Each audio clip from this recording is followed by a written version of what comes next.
ಅವರೆಷ್ಟು ಚೆನ್ನಾಗಿದ್ರು ಅಂದ್ರೆ ಎಲ್ಲ ಶಿಷ್ಯರನ್ನ ಪ್ರಾಯೋಗಿಕ ಜ್ಞಾನಕ್ಕೆ ಒಳಪಡಿಸ್ತಾ ಇದ್ರು. 3 ಜನ ಶಿಷ್ಯರನ್ನ ಕರೆದ್ರು. 3 ಮಂದಿ ಕೈಯೊಳಗೆ ಒಂದೊಂದು ತೆಂಗಿನಕಾಯಿ ಕೊಟ್ರು. ಆ 3 ಮಂದಿನ ಮುಂದೆ ಕೂಡ್ರಿಸ್ಕೊ ಅಂತ ಹೇಳಿದ್ರು. ಸ್ವಲ್ಪ ದಿನಗಳ ನಂತರ ನಾನು ಮತ್ತೆ ಬರ್ತೀನಿ, ಈ ತೆಂಗಿನಕಾಯಿ ಎಷ್ಟು ಚಲೋತ್ತಾಗಿ ನೀವು ಉಪಯೋಗ ಮಾಡ್ತೀರಿ ನಾನು ಕೇಳ್ತೀನಿ ಅಂತ ಹೇಳಿದ್ರು. ಆಯ್ತ್ರಿ ಗುರುಗಳ ಅಂತ ತಿಳ್ಕೊಂಡು 3 ಮಂದಿ ಆ ತೆಂಗಿನಕಾಯಿ ತಗೊಂಡು ಹೋದ್ರು. ಗುರುಗಳು ಬರಲೇ ಇಲ್ಲ. ಸ್ವಲ್ಪ ದಿನ ಆಯ್ತು, ಕೆಲವು ತಿಂಗಳುಗಳಾಯ್ತು, ಕೆಲವು ವರ್ಷಗಳಾಯ್ತು, ಸುಮಾರು ವರ್ಷಗಳಾದ್ಮೇಲೆ ಮತ್ತೆ ಗುರುಗಳು ಊರಿಗೆ ಬಂದ್ರು. 3 ಜನ ಶಿಷ್ಯರನ್ನ ಕರೆದ್ರು. ತಮ್ಮ ನೀವು ಬಹಳ ದಿನದಿಂದ ನಾನು ತೆಂಗಿನಕಾಯಿ ಕೊಟ್ಟಿದ್ದೆ, ಏನೇನು ಮಾಡಿದ್ರೆ ತೆಂಗಿನಕಾಯಿ?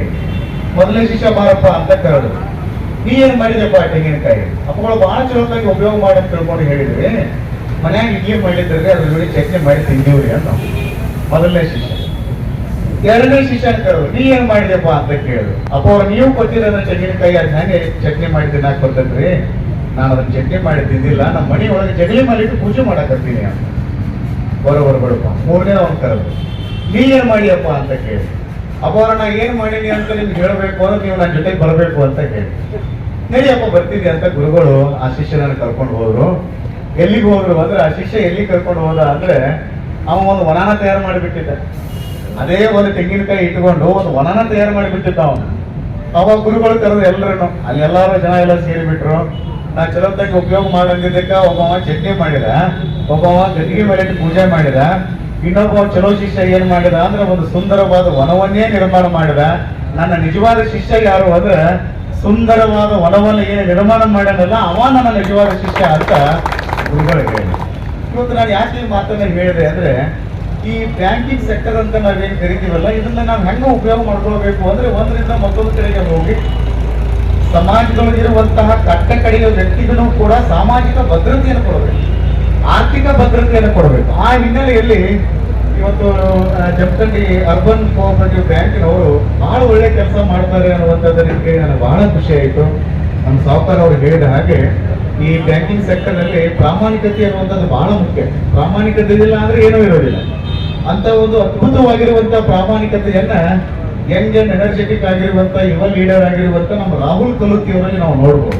ಆ ಒಂದು ಪ್ರಾಮಾಣಿಕತೆ, ಆ ಒಂದು ಎಲ್ಲರನ್ನ ಕರ್ಕೊಂಡು ಹೋಗುವಂತ ಒಂದು ಮನೋಭಾವ ಆ ಬ್ಯಾಂಕಿನ ಟೀಮ್ನವರು ಒಂದು ಕೆಲಸ ಮಾಡ್ತಾ ಇರುವಂತದ್ದು. ಅದೇ ಮಾತುಗಳನ್ನ ಹಿರಿಯರಾಗಿರುವಂತ ನ್ಯಾಮಗೌಡ ಸರ್ ಅವ್ರು ಹೇಳಿದ್ರು.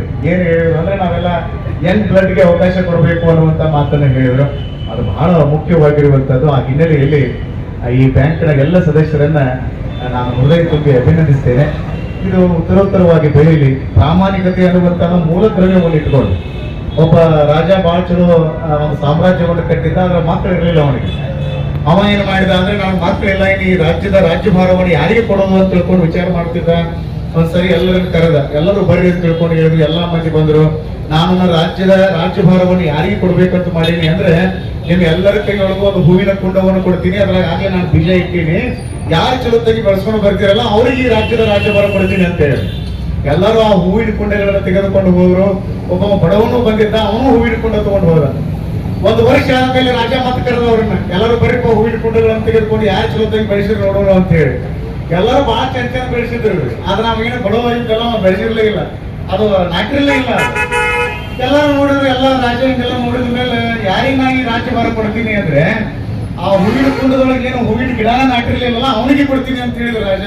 ಯಾಕ್ರಿ ಅಂತ ಕೇಳಿದ್ರು ಎಲ್ಲರೂ.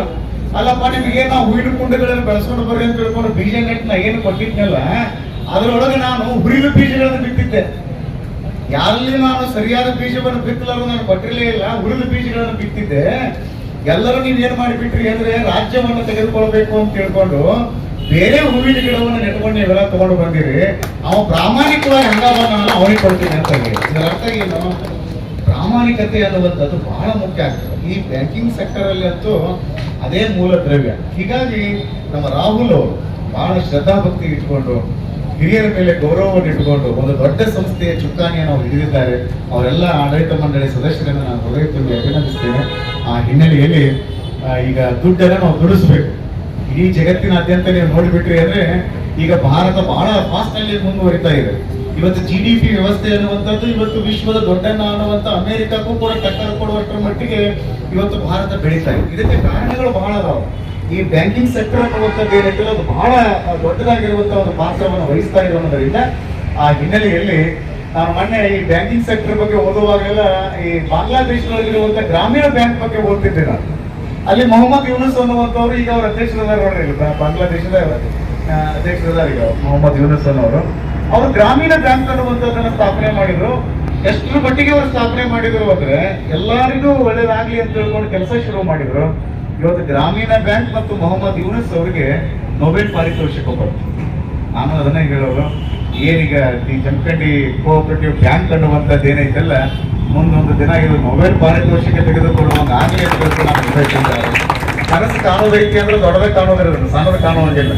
ಬಾಲ್ ಹೊಡಿದೈತಿ ಅಂದ್ರೆ ಅದನ್ನ ಶಿಕ್ಷ ಹೊಡಿಬೇಕು ನಾವು, ಅದೇನ ಸುಮ್ಮನೆ ಟಚ್ ಮಾಡೋದು ಹಂಗೆ ಅಲ್ಲಿ ಒಂದು ರನ್ ತಗೊಳ್ಳೋದು ಮಾಡೋದು ಅಂತ ಏನಿಲ್ಲ. ಬಟ್ ಎಲ್ಲ ನಮ್ಮ ಉದ್ದೇಶ ಏನಾಗಬೇಕಾಗಿತ್ತು ಅಂದ್ರೆ ಸಮಾಜದೊಳಗಿರುವಂತಹ ಕಟ್ಟಕಡೆಯ ವ್ಯಕ್ತಿಗೂ ಕೂಡ ಆರ್ಥಿಕ ಭದ್ರತೆ ಸಿಗಬೇಕು, ಸಾಮಾಜಿಕ ನ್ಯಾಯ ಸಿಗಬೇಕು, ಅವರು ಕೂಡ ಸಮಾಜದೊಳಗೆ ಮುಂಚಿನೊಳಗೆ ಬರಬೇಕು ಅನ್ನುವಂತ ಹಿನ್ನೆಲೆಯಲ್ಲಿ ನಮ್ಮ ನಾಡಿನ ರೈತರಿಗೆ ಒಳ್ಳೇದಾಗ್ಲಿ, ಶ್ರಮಿಕ ವರ್ಗದವರಿಗೆ ಒಳ್ಳೇದಾಗ್ಲಿ, ಕೂಲಿ ಕಾರ್ಮಿಕರಿಗೆ ಒಳ್ಳೇದಾಗ್ಲಿ, ಬಡವರಿಗೆ ಒಳ್ಳೇದಾಗ್ಲಿ, ಆವಾಗ ಮಾತ್ರ ಭಾರತ ಅನ್ನುವಂಥದ್ದು ವಿಶ್ವಗುರು ರಾಷ್ಟ್ರ ಆಗತ್ತೆ ಅನ್ನುವಂಥ ಮಾತನ್ನು ಈ ಸಂದರ್ಭದಲ್ಲಿ ಹೇಳಿ ನಾನು ರಾಹುಲ್ ಅವರನ್ನ ವಿಶೇಷವಾಗಿ ಈ ಸಂದರ್ಭದಲ್ಲಿ ಅವರನ್ನ ಅಭಿನಂದಿಸ್ತೇನೆ. ಈ ಸಂಸ್ಥೆ ಉತ್ತರೋತ್ತರವಾಗಿ ಬೆಳೀಲಿ ಹಾಗೆ ಅನ್ನುವಂಥ ಮಾತನ್ನು ಹೇಳಿ ನನ್ನ ಮಾತುಗಳನ್ನು ಪೂರ್ಣಗೊಳಿಸ್ತೇನೆ.